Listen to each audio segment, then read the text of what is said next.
So yes, you're probably calling me crazy, but I did buy another project.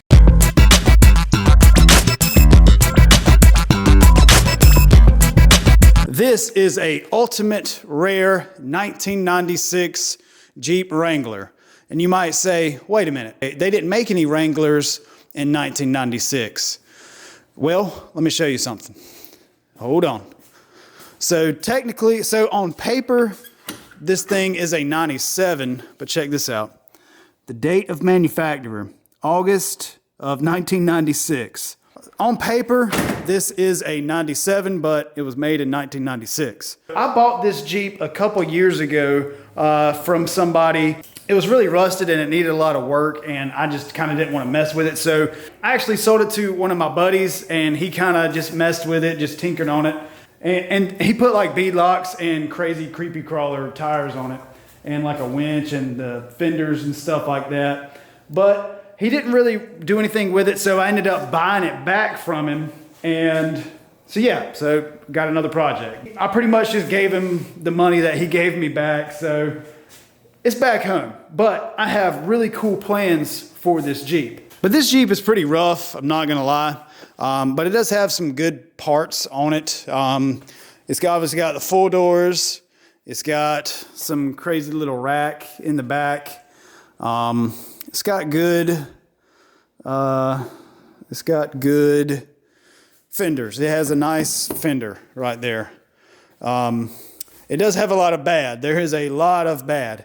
Like the body is completely rusted. It is really bad rusted. It's got rust on this side as well.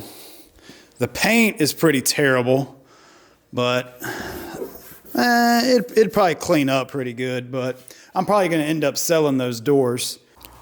The tires and wheels look like they are from 1996 as well. And check this out. I didn't notice this until I got home, but so there's a spacer right there, and then there's a wheel adapter, and then the wheel. So it's got double stacked spacers on 37s on a Dana 30. One of the things that made me really want to buy this Jeep back was that is an automatic. So what I plan on doing with this Jeep, I really want an automatic transmission. Looks like it's got a new radio, and it's got like old cigarette packs right there. And then it's got like 1,000 beer cans in it. So that's pretty cool. And then I've got some, looks like some Dana 30 spare parts right there. And, oh, and check this out. I saw this. I got an ARB air compressor. And I'm not really sure. So there's a switch right here, but I don't hear the air compressor coming on. But looks like there's one self-tapping screw holding it on. But I don't know. I don't even know if this thing is hooked up. We're definitely going to be using that. Another cool thing is it had leather seats. You don't see many TJs with leather seats, even though this one is like destroyed. I thought that was pretty cool. Like, check this out. Look at that. Man. Oh, a spider. Get out of here. Yeah. Leather seats in a TJ. That is so cool. And it looks like it's got some aftermarket carpet in here as well. For what I paid for this Jeep, which wasn't very much, this is going to be absolutely perfect for what I have in mind. And you might be asking yourself, well, what do you have in mind? So I just got back from the BleepinJeep Beast Wars about a week ago. And we were up there hanging out with Matt, and he built this crazy TJ go-kart that literally did everything at Windrock with ease. I mean, just bombed up everything. But all he did was basically he took the tub off a TJ and just left the bare essentials that he needed to make a rock crawler. And that thing was absolutely dominating on the trails. Holy crap. We all kind of talked a little bit, and he is considering doing a Kart Wars event next year at Windrock. So I'm gonna go ahead and get a Leap and go ahead and start working on mine. So you may be saying, oh, so you're just gonna copy what BleepinJeep did? Yes and no. So I am copying the idea, but I'm gonna kind of put my own spin on it and try to see if I can make it not better, but just different. But yes, the idea is definitely from BleepinJeep. I mean, I saw in person that Jeep just absolutely working on the trails. I mean, it was going up buggy line stuff. It was absolutely insane. And he was on 31-inch tires. Like, what have I been doing all these years building Jeeps and stuff like that? Like, why haven't I just built a TJ on 31s? And this Jeep right here is the perfect candidate for that because it's got a lot of rust. The frame does have a rust hole in it somewhere right there. So the frame is rusted right there. And it looks like somebody has done some patchwork. So it's not like I'm tearing apart a nice TJ. Basically what I want to do is I want to strip this all down, do a simple cage. So just keep it super lightweight, keep it super simple, and just go from there. So I have come across a lot of these TJs over the years. I'll buy them with like bad frames and I'll part them out and I'll make my money back. And I'll kind of do some salvage trading with people. And I think that's what I'm gonna do with this. So I'm gonna try to sell everything that I can just to put the money back into it, because I really don't want to put any more money into this than I have to. I want this to be super cheap, super effective, and super simple. So let's get to work.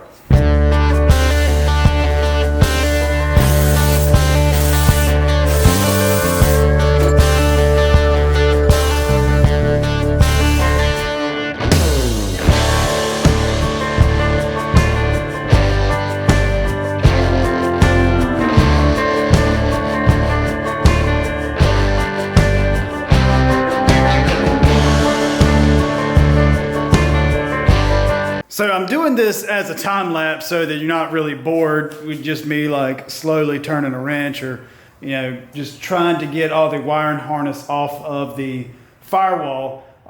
If you haven't figured it out, you know, I'm just trying to get everything off of the tub. That way I can pick the tub up off of the frame, hopefully sometime tomorrow.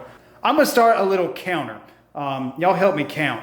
And so during this time lapse or this whole build, I'm gonna focus on some of the things that I'm coming across that it's like, what the heck?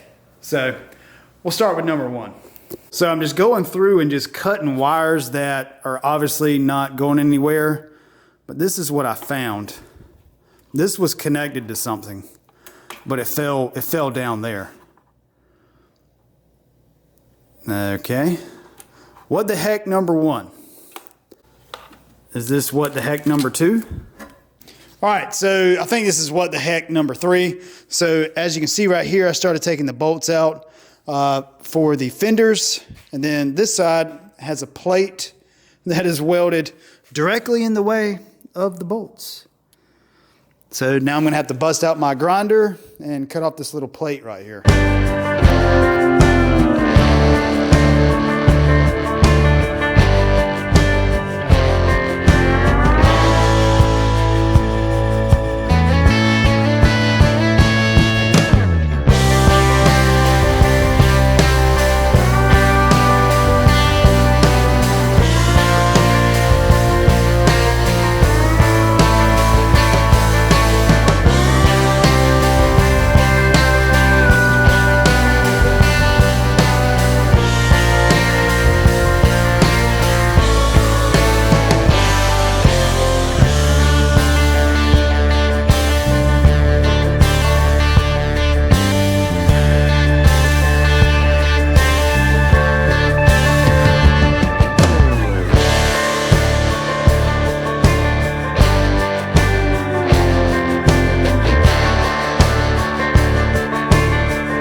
I've been watching this shit. I've been watching Halo again. That's a good show. I've been watching Rick and Morty and Banshee. Those are like my two go-tos right now.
So as you can see, I'm taking these bead locks off. For one thing, they leak really bad, and that's a little bit bigger tire than what I want to run on this because I plan on keeping that Dana 35 in the back. And I honestly don't know how that Dana 35 has survived with those tires on it. This Jeep has been sitting so long, it had weeds growing up all up into it. But I've got the body separated from the frame. I had to take my big crowbar and actually break the bolts just because it was so rusted. It was just pulling through, and it's just been a nightmare. I haven't really done a lot of filming out here just because this has just been a huge project because everything is so rusted. I mean, it has just been a pain in the butt. And then on top of all that, stacked spacers. All right, so I'm putting on some, I don't even know what size tires these are. So I found some old 33s that actually hold air. I found those behind my shop, and I'm just gonna throw these 33s on for right now. To be honest with you, I think 33, I want to either run a 33 or a 35 on this. So these tires will kind of help me, roll it around and kind of get me an idea of how I want to build this. I'm gonna go ahead and pop all these spacers off and get those 33s on.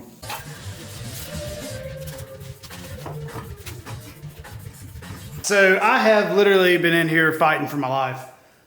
Everything was either rusted on this or red Loctited. This Jeep has had a lot of hands on it. Whenever I bought it a couple years ago, I didn't do anything to it. I sold the hard top off of it, and I sold just a couple of odds and ends things, and then my buddy bought it. But before, I never messed with it just because it was so rusted and so bad, and it needed a bunch of stuff. There was already a bunch of interesting modifications done to it. So I sold it to a buddy who said he was gonna fix it up, but he didn't. He kind of was like me, didn't really want to mess with it. So I bought it back. Probably should have just left it at his shop. I've got the Jeep body, I've got the Jeep tub ready to come off as far as I know. I'm gonna pick it up and just kind of see what I forgot. And I think I got everything. I'm sure there's gonna be a wire or a ground or something that I've missed, but I don't know. We're about to find out. But let me show you everything that I've done so far. So I removed the AC lines, and then I removed the heater core lines.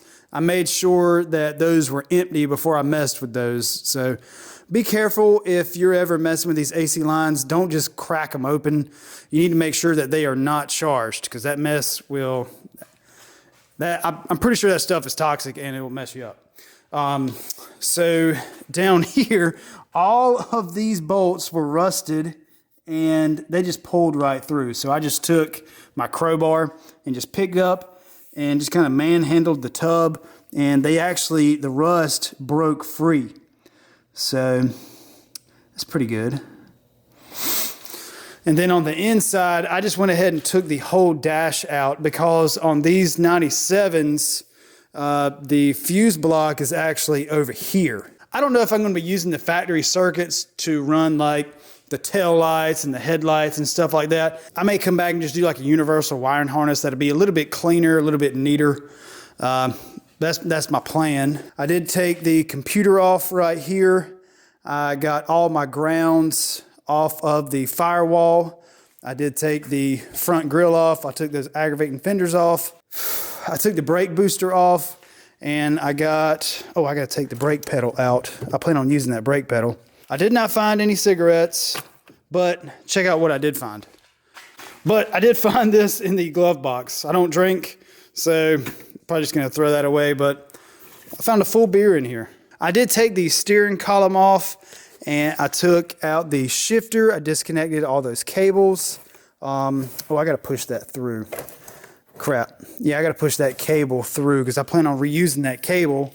I think I may have to shorten it. I don't know yet, but that's kind of my plan. I want to reuse that shifter. And if you're sitting watching at home thinking that I'm tearing up a really good TJ, this is what came out. This body is completely rusted. They put the sound deadener all over the rust so you can't really see it, but it is so bad up under here. I mean, it is like completely gone. I think somebody has come in here and done some frame work. You can see like a little patch right there. So I don't think this frame is really any good either. So now I'm gonna figure out whether I'm gonna use my lift to take this tub off, or if I'm just gonna get my dad with the tractor to take it off. I'm kind of leaning towards the redneck way with the tractor, that just because I would have to push the Jeep out and then push the Jeep back over here. And I don't know. I don't know, that's probably what we're gonna do.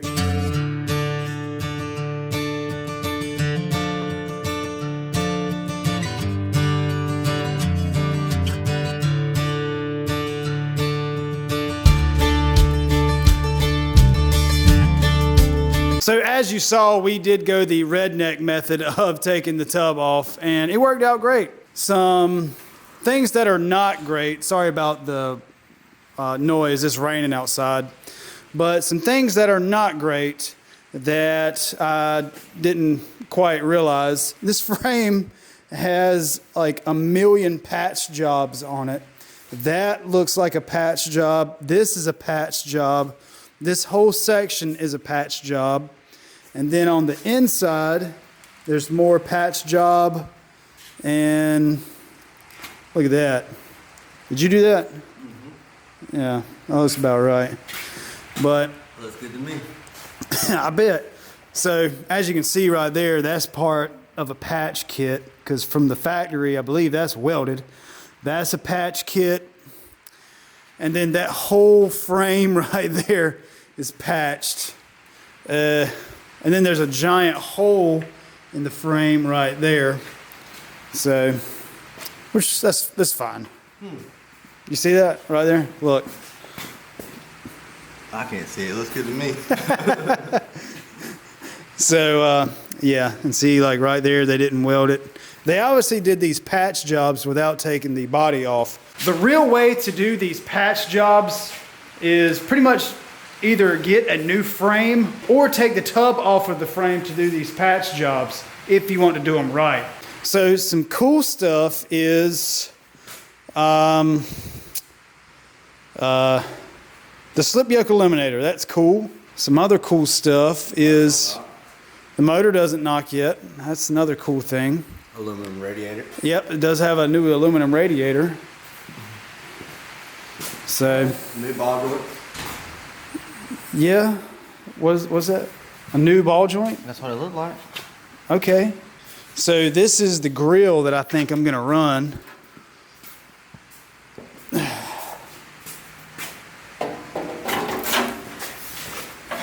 Yeah, you get the idea. But I'd love to make this like a two buggy style deal with like a Willys grill in the front.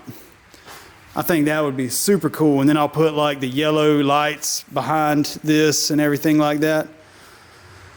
So I think the first thing that I'm gonna do is I'm gonna take off this transfer case drop bracket because it doesn't need it. And hopefully it won't extend this drive shaft, overextend this drive shaft. So I'm gonna take it off and then raise everything back up and see how much ground clearance that we're at. And another reason I want to take it off is I want to look at this frame up underneath it.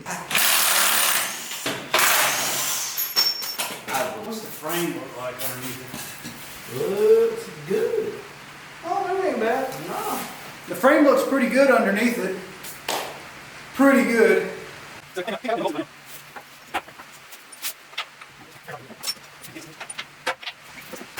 So now we're gonna get this gas tank out.